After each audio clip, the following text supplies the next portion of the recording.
Halo teman-teman semua, selamat datang kembali di channel Forex Sarjana. Pada market global, setiap akhir tahun, ada fenomena unik di dunia investasi yang sering menarik perhatian para trader, yaitu fenomena tentang window dressing. Namun, apa sih sebenarnya window dressing itu? Mengapa para investor dan trader perlu memahami fenomena ini? Dan bagaimana hal ini menciptakan peluang di market, serta dampaknya terhadap trader individu seperti kita? Pada video kita kali ini, kita akan kupas tuntas strategi dan trik di balik window dressing, lengkap dengan cara memanfaatkan momentum ini untuk menambah peluang kita, terutama bagi teman-teman investor trader. Jadi pastikan simak materi ini hingga akhir, karena materi ini bisa menjadi persiapan kita untuk awal tahun. Secara sederhana, window dressing adalah strategi yang digunakan oleh manajer investasi atau perusahaan untuk memberikan gambaran kinerja yang lebih positif pada laporan akhir tahun mereka. Biasanya, strategi ini dilakukan dengan membeli saham-saham yang berkinerja baik untuk menambah portofolio mereka, sehingga terlihat lebih menarik di mata para investor. Misalnya, manajer investasi mungkin menjual aset yang berkinerja buruk dan menggantinya dengan saham unggulan tepat sebelum akhir periode laporan keuangan. Akibatnya, portofolio mereka tampak kuat, meskipun perubahan ini belum mencerminkan kinerja nyata mereka secara keseluruhan.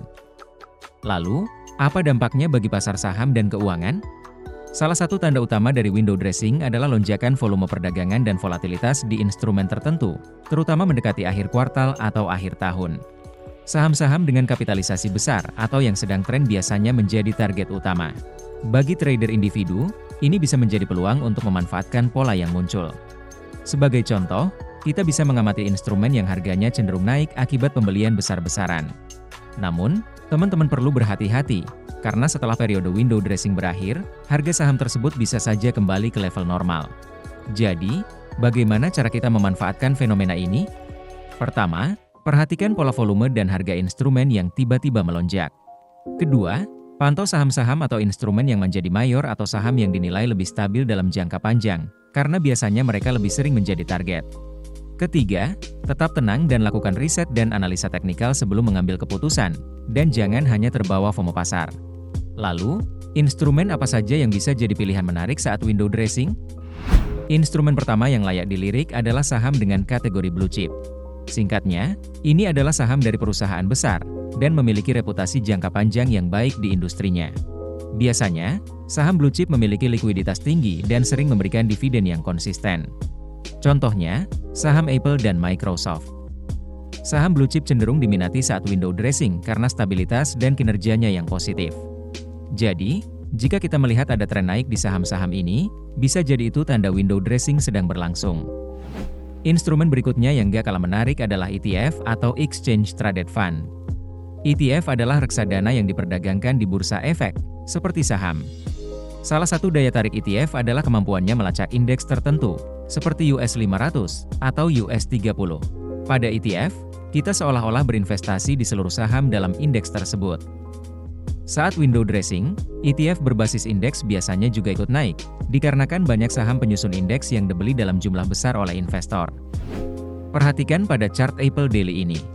Jika kita perhatikan pada tahun-tahun sebelumnya, seringkali terjadi lonjakan, baik itu lonjakan naik atau turun, yang mungkin disebabkan oleh peristiwa window dressing.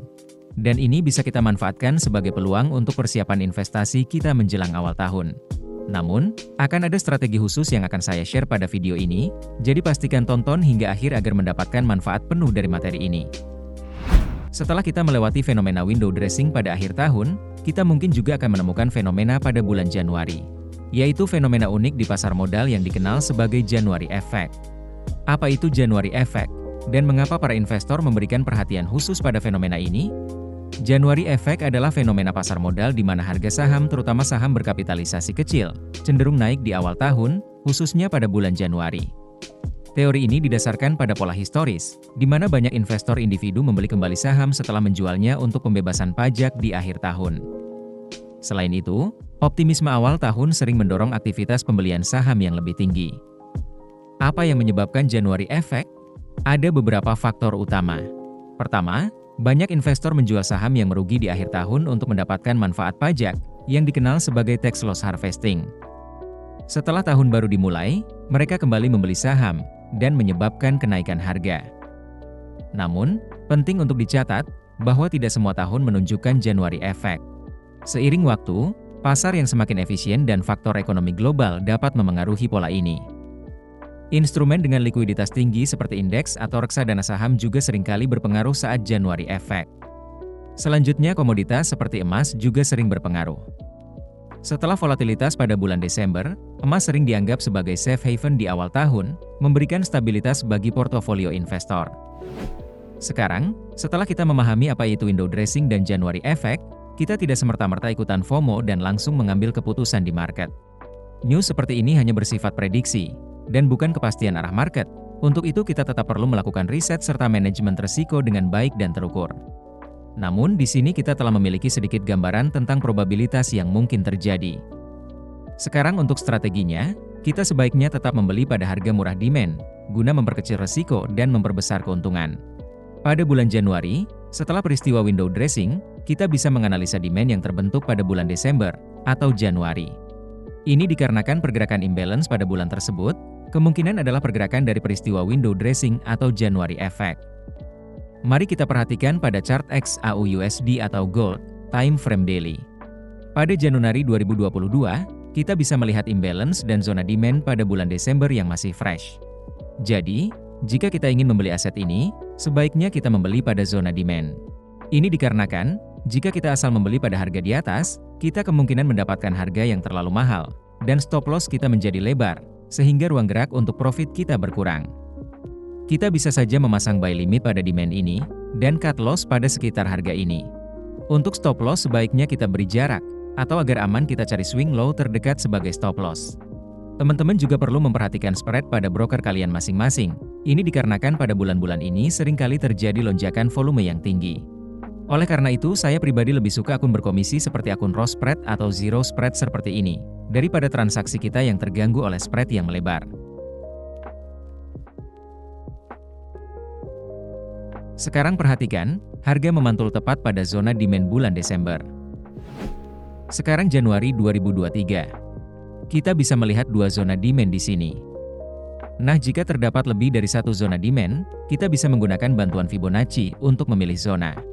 Zona demand akan berada di Fibo 61,8% ke bawah. Setelahnya harga tidak kembali ke zona demand kita, dan terus naik. Di sini kita bisa mengikuti harga, dan kembali menarik Fibo untuk mendapatkan zona demand terbaru. Kita tandai demand ini, yang berada tepat di bawah Fibo 61,8%. Serta demand ini terbentuk pada bulan Januari. Harga memantul dari zona demand Fibonacci ini, serta jika diperhatikan, juga terdapat pola bullish engulfing pada demand ini. Perhatikan kembali pada chart Gold Januari 2024. Pada bulan Desember, harga memantul pada zona demand Fibo 61,8%. Pada awal Januari, kita bisa melihat lonjakan imbalance dan zona demand tercipta pada bulan Desember. Perhatikan, harga memantul pada zona demand bulan Desember ini. Sekarang jika kita asal membeli hanya karena awal tahun, tanpa analisa teknikal seperti mencari zona supply and demand, kemungkinan kita akan membeli pada harga yang terlalu mahal. Namun, ini jika news selalu menghasilkan tren positif. Seperti kata pepatah, tanpa analisa pun semua orang juga akan profit jika membeli pada market bullish. Hal yang perlu diperhatikan adalah news tidak selalu bersifat positif, seringkali juga bersifat negatif, atau menghasilkan downtrend. Lalu bagaimana jika news malah menghasilkan downtrend? Perhatikan chart US 500 time frame daily ini. Pada awal bulan Januari 2022, kita bisa melihat zona demand tercipta pada bulan Desember. Namun setelahnya harga turun, dan tembus di bawah zona demand dan key level ini, membuat kita terkena stop loss. Perlu diingat, teman-teman sebaiknya sadar diri dengan melakukan stop loss, dan tidak memaksakan posisi jika memang salah.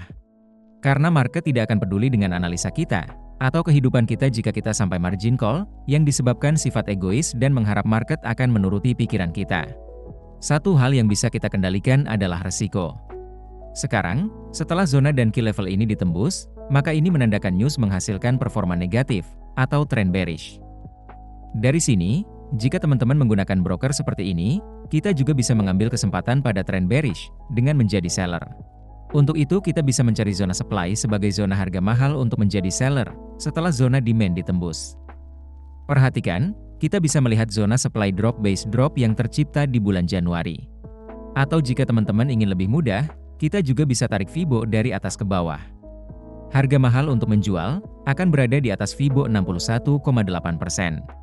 Dan zona supply ini terletak di atas Fibo 61,8%, yang mana ini adalah zona yang ideal untuk melakukan penjualan. Serta zona ini juga sering disebut flip zone, yaitu zona pembalikan yang tercipta setelah harga menembus zona sebelumnya. Jadi, kita bisa melakukan entry sell pada zona supply ini, dan mencari keuntungan dari tren turun.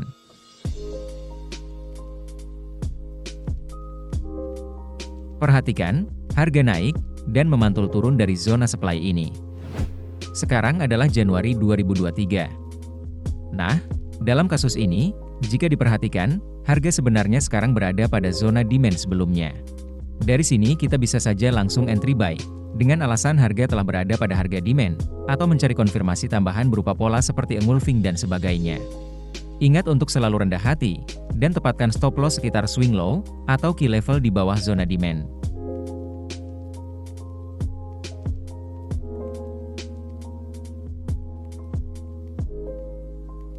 Dan harga bergerak naik.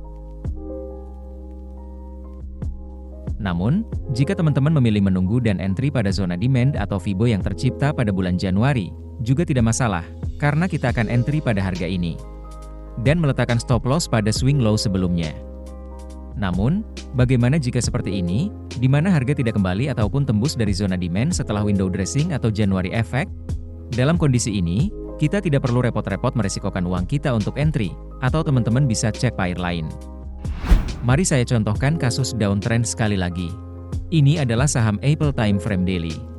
Pada awal Januari 2022, kita bisa melihat zona demand yang tercipta setelah pergerakan naik pada bulan Desember. Sekarang perhatikan, harga turun dan menembus zona demand. Di atasnya zona supply tercipta pada bulan Januari. Harga memantul dari zona supply ini, dan kita bisa mengambil peluang dari penurunan news negatif ini. Pada Desember 2022, terjadi penjualan yang kemungkinan dikarenakan window dressing. Dan pada awal Januari harga berada pada paling bawah. Dan ingat teori January effect, yaitu saham yang berada pada harga murah cenderung akan kembali dibeli. Dan jika diperhatikan, pada awal Januari 2023, harga berada pada titik paling rendah selama periode. Namun kita tidak bisa gegabah dan langsung entry. Dalam kasus ini sebaiknya kita menunggu konfirmasi momentum buyer, seperti engulfing, bullish rejection, atau bullish imbalance, seperti ini. Dan merencanakan cut loss jika harga tembus dari key level di bawah pola ini. Seperti contoh, key level ini berada di bawah pola momentum buyer, maka ini bisa menjadi titik stop loss. Dan setelahnya harga bergerak naik. Pada Januari 2024 ini juga terjadi harga turun dan break dari zona demand, kemudian menciptakan zona supply pada bulan Januari. Kita bisa melakukan aksi sell di sini dan meletakkan stop loss pada swing high di atas supply. Jadi, setelah teman-teman menerima informasi seperti fenomena window dressing dan January effect, kita tidak asal FOMO dan hanya ikut-ikutan berita tanpa analisa yang jelas. Melakukan manajemen risiko dan perencanaan stop loss jika salah arah, adalah bentuk pendewasaan kita sebagai seorang trader. Membeli di zona demand dan menjual di zona supply, adalah salah satu cara agar kita tidak hanya FOMO, sehingga kita mendapatkan harga jual beli yang bagus, baik untuk trader investor maupun trader jangka pendek. Terutama jika teman-teman menggunakan broker yang bisa transaksi dua arah. Namun jika peluangnya dua arah, maka risikonya juga akan dua arah. Saya rasa itu dulu untuk materi kita pada video ini. Dan jika materi ini dirasa bermanfaat, maka saya harap teman-teman investasikan beberapa detik waktu kalian untuk klik like, subscribe, serta nyalakan loncengnya, karena kita akan terus upgrade materi untuk teman-teman semua. Terima kasih telah menonton hingga akhir, dan sampai jumpa di tahun 2025.